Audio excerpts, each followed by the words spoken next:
сұрағымыз. Шәкәрім шығармаларының бізге берер тәрбиелік мәні қандай? Арнамыз, тәрбие тәлім. Тек қана тәрбие арқылы өмір сүру керек. Және де арнамызды ойлап, кешке үлкен іс бақытымыз керек. Жақсы.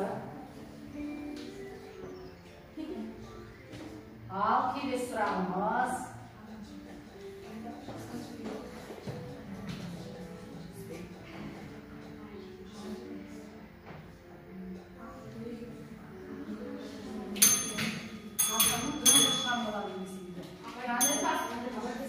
Biz Қалқаман Мамыр, Еңгелек Кебек, Нарсайлап Айсұлу және Қазақ айнасы. Жақсы. Негізі одан да енді сұрағына қарай, өзің неге қарай жауап беруге жақсы. Сізде екі сұрақ қалған екен.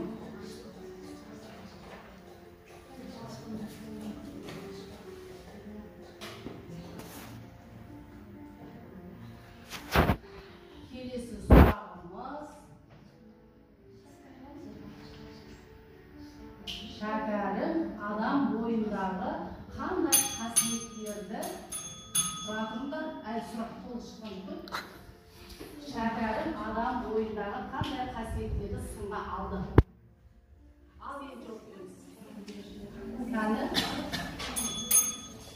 алағайда ғой. Арнамыз ұят адамгершілік. Жақсы. Өте жақсы. Алдар бүгінгі біздің алған сабағымыздың қорытындысы еді. Жақсы бір сұрақ қалды. Оны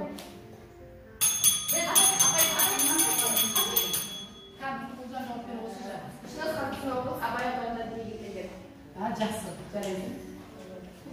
Жақсы. Енді балдар,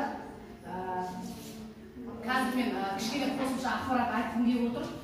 Жаңағы Шәкәрім атамыздың әкесі жаңағы Абай атамызбен туысқан деп айттық қой, яғни Құнанбай атамыздың Күнке деген бәйбішесінен осы Шәкәрім атамыздың Құдайберді деген баласы туған екен. Содан Шәкәрім атамыз соның, яғни Құнанбай атамыздың немересі болып келеді екен. Мынау жаңағыдай әкесі, жаңағы Шәкәрім атамыздың әкесі қисса дастандарды жетіп меңгеріп, жетіп біліп өскен екен. Ал анасы болса жаңағы қарсы түркілерін өте жақсы білген екен. Соның әкесінің және шешесінің қасиеттері осы Шәкәрім атамыздың бойынан көруге болады екен. Сонымен қатар мынау тағдырдың тәртібімен Шәкәрім атамыздың әкесі 36 жыл ғана өмір сүрген екен. Яғни 36 жасында қайтыс болады, Шәкәрім атамыз ол уақытта 7 жасында болады екен. Содан кейін Құнанбай атамыз Шәкәрім атамыз не істейді? Өз қамқорлығын алады екен. Өз қамқорлығын алады және осының ақындық жолға түсуіне бірден бір себепкер бұл Абай атамыз екен. Абай атамыздың кітаптарының сусында өсіп, соның жаттаған жырларын жаттап деген сияқты ақындық жолға бет бұруының бірден бір себебі осы Абай атамыздың жаңа айттым, батыс, шығыс, орыс әдебиеттерін жетік меңгерген деп. Яғни Шәкәрім атамыз әсіресе орыс жазушысы, беталыс оқып өзінің ұстазы тұтқан екен. Сонымен қатар жаңа өздерінің ақпараттарында айтып өтіндер жаңа қажылыққа барған екен.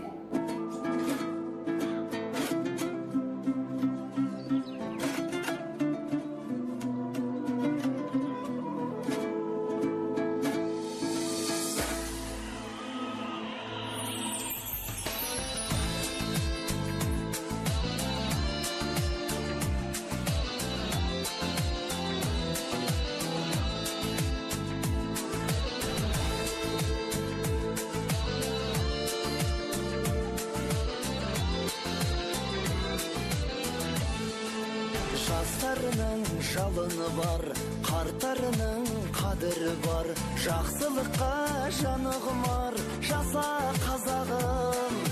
Тарихының тамыры бар, дәстүрінің тәлімі бар, сақ пен құмның сарыны бар, жаса қазағым. Жаса қазақ тілім, жаса ғажап дінім, баянды боп азат күнім, бағың таймасын. Жаса рухты қалқым, жаса құтты салтым, айдан асып мықты даңқың, жаның жайнасын.